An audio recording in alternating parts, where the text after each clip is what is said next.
तो गाइस अभी हमारा एपिसोड 86 का स्टार्टिंग वही से होता है जहाँ से हमारा लास्ट एपिसोड खत्म हुआ था। डार्लिंग ने किंग ईफी को लास्ट एपिसोड में बोला था कि तुम्हारी बारे में मुझे पहले से ही पता था, आखिर तुम्हारी कान में एक प्रॉब्लम है, तुम्हें तो एक बार बोलने से कुछ भी समझ में नहीं आता है, तो अभी कान खुल के सुन लो। मैं तुम्हारे साथ रियल में आखिर फाइट करना चाहता हूँ और इस फाइट में जो विनर होगा वो फिल्म इसके पास होगा। और फिर तभी डार्लिंग के बाद ये सब कुछ सुन के सामने वाले की पूरी तरह से फट जाता है, मतलब आखिर डार्लिंग किसके साथ फाइट करने की बात कर रहा है। और फिर तभी किंग यून भी ये सब कुछ सुन के वो काफी ज्यादा शॉक होके बहुत ही ज्यादा हैरान के साथ बोलता है, अरे ये लड़का आखिर क्या बोल रहा है, वो चटिया गया है क्या, वो मेरे बड़े भाई से फाइट करने की बात कर रहा है। और तभी फिर से देखते हैं कि किंग यून बहुत ही जोर से हंसते हुए बोलता है, हा लड़के सच में तेरा दिमाग ठिकाने पर नहीं है, नहीं तो फिर तू पागल की तरह मेरे बड़े भाई से फाइट करने की बात बिल्कुल भी नहीं करता। तो फिर क्या तुम मेरी बड़े भाई की स्ट्रेंथ को जानते हो, यानी ताकत को जानते हो। और तो और तुम्हें देख के मुझे लगता है कि मैं भी हंस के पागल हो जाऊंगा। और तभी उसके पीछे से किंग यूजून भी वो भी चिल्लाते हुए बोलता है, अरे लड़के तू अपने आप को पहचान, तू एक सिर्फ बच्चा है, बच्चा, और अभी तुम खुद को मैसोकिस्टिक समझना बंद करो। और फिर तभी साइड से यून भी वो भी हैरान के साथ अपनी मन बोलती है, अरे ये डार्लिंग भी ना कभी भी किसी के साथ पागल की तरह बात कर लेता है, क्योंकि ये किंग यूफे बहुत ही हाई लेवल पर है और इसीलिए अभी डार्लिंग उसके साथ एक मिनट भी टिक नहीं पाएगा। और फिर तभी सामने से देखते हैं कि किंग यूफे वो भी हंसते हुए डार्लिंग को बोलता है, अच्छा तो फिर ठीक है लड़के, तुमने आखिर मेरे साथ फाइट करने की डिसाइड कर लिया है, तो फिर मैं भी तुम्हारे साथ फाइट करने के लिए रेडी हूँ, लेकिन मैं तुम्हारी हिम्मत देख के मैं अभी काफी ज्यादा खुश हूँ। और तो और मेरे साथ फाइट करने के लिए तुम्हें टेंशन लेने की कोई जरूरत नहीं है, क्योंकि मैं तुम्हारे साथ सिर्फ एक हाथ से फाइट करना चाहता हूँ। और फिर तभी सामने से यून ये सब कुछ सुन के वो भी बोलती है, अच्छा तो फिर अभी ठीक है, मैं इस बात पर सहमत हूँ। और फिर तभी साइड से डार्लिंग यून की तरफ देखते हुए उसके बात सुन के वो थोड़ा सा अजीब सा फील करता है। और फिर तभी सामने से यून फिर से दोबारा बोलती है, लेकिन हमें अभी इस फाइट को थोड़ी देर इंतजार करना होगा, जब तक कि स्टार हॉल की क्लास खत्म ना हो जाती है, और फिर उसके बाद तुम दोनों इस फाइट को प्रॉपर मैनर की तरह नेक्स्ट कंटिन्यू कर सकते हो। और फिर तभी पीछे से किंग यून ये सब कुछ सुन के वो काफी ज्यादा गुस्सा होके बोलता है, ना बिल्कुल भी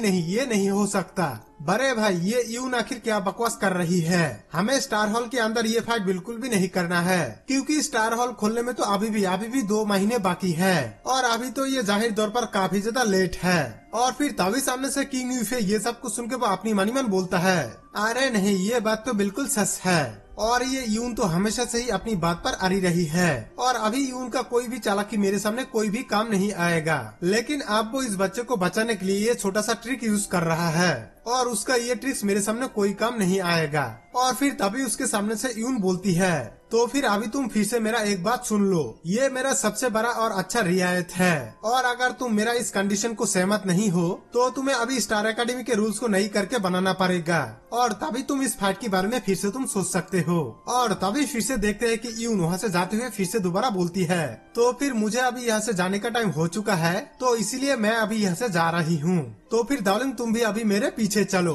और तभी पीछे से डार्लिंग एक अजीब फेस बना के हंसते हुए बोलता है, हे अभी मैं चलता हूँ, मिलते हैं हम लोग 2 महीने के बाद। और फिर तभी दूसरे साइड से देखते हैं कि किंग यून उन दोनों को इस तरह से जाता हुआ देख के वो काफी ज्यादा गुस्सा होकर उसके बड़े भाई को बोलता है, अरे बड़े भाई तुमने आखिर उन दोनों को ऐसे कैसे जाने दिया, आखिर वो बदतमीज लड़का ने तुम्हें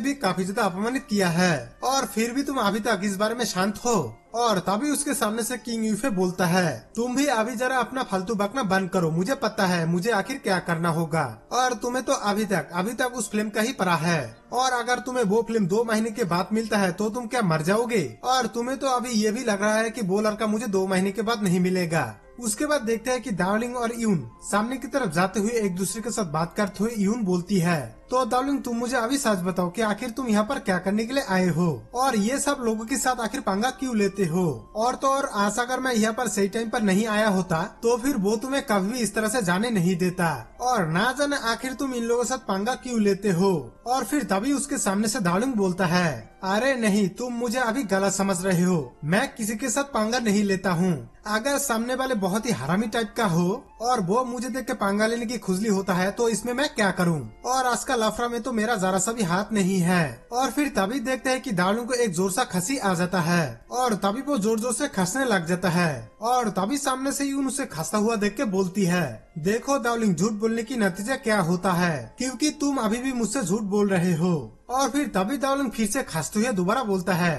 अरे नहीं, तुम तो मुझे जरा सा भी बिलीव नहीं करते हो, ये पूरी तरह से सच है, मैं उनके साथ बिल्कुल भी पंगा नहीं लिया हूँ। शायद उन लोगों को कुछ गलतफहमियां हुआ है और नहीं तो फिर वो लोग मेरा फिल्म को ही लेने के लिए ये सब कुछ किया होगा। और अभी उन लोगों को इस मामले में जरा सा भी भरोसा नहीं करना चाहिए, वो लोग एक नंबर का झूठा है, झूठा। और अब तो उन लोगों को मेरे पास आने के लिए जरा सा भी हिम्मत नहीं है। और फिर तभी उसके साइड से यून बोलती है, अच्छा अच्छा बाबा ठीक है, अभी तुम जरा शांत हो जाओ। वैसे वो सभी लोग तुम्हारे डैन फायर के पीछे क्यों पड़ा हुआ है और वो डैन फायर आखिर किस तरह का है, और इसके लिए ही वो सभी लोग इतना खतरनाक मारपीट पर उतर आया है। और ये तो अभी सच में बहुत ही ज्यादा हद हो गई है। उसके बाद देखते हैं कि डार्लिंग एक हाई एनर्जी स्पेस बॉल को निकलते हुए बोलता है, ये रहा डैन फायर, और वो सभी लोग इसके पीछे ही पड़ा हुआ है। और फिर तभी सामने से यून उस डैन फायर को अपने हाथों में लेते हुए देखते हुए बोलती है, ओ तो फिर ये है डैन फायर, और इसे देखने में तो बहुत ही स्ट्रॉन्ग फायर लग रहा है। लेकिन ये बताओ कि तुम्हें आखिर ये चीज कहाँ से मिला,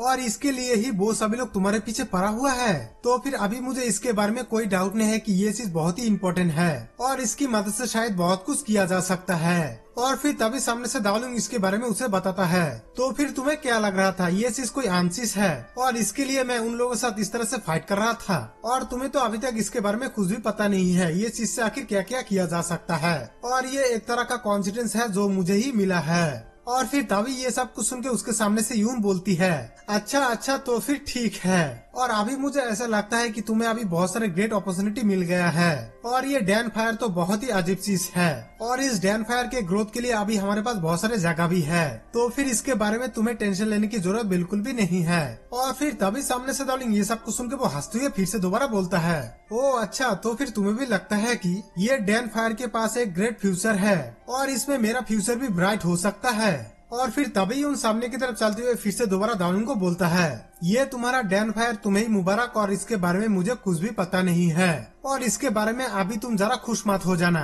क्योंकि तुम्हें अभी किंग ईफी के 2 महीने के बाद का फाइट के बारे में सोचना चाहिए, और इसी में ही तुम्हारी भलाई है। आखिर वो फाइट उसके साथ कैसे कैसे जीतोगे, और उसे तुम जरा सा भी हल्के में मत लेना। और फिर तभी उसके पीछे से डार्लिंग बोलता है, ओहो तुम ये फाइट के बारे में जरा से भी टेंशन मत लो, और मैं उस फाइट को अच्छी तरह से हैंडल कर सकता हूँ। तो फिर गाइस हमारा आज का ये एपिसोड यहाँ पर ही एंड होता है, और अभी तक जिसने भी वीडियो को लाइक नहीं किया है वो जल्दी से लाइक करके जाना, और चैनल पे नया हो तो हमें नेक्स्ट एपिसोड देखने के लिए चैनल को सब्सक्राइब भी कर देना, और आज का एपिसोड के बारे में आप सभी लोग कमेंट भी कर देना आखिर आप लोगों को कैसा लगा। तो फिर मैं मिलता हूँ आप लोगों को बहुत ही जल्द और एक न्यू एपिसोड में। अभी के लिए tata, good bye, take care.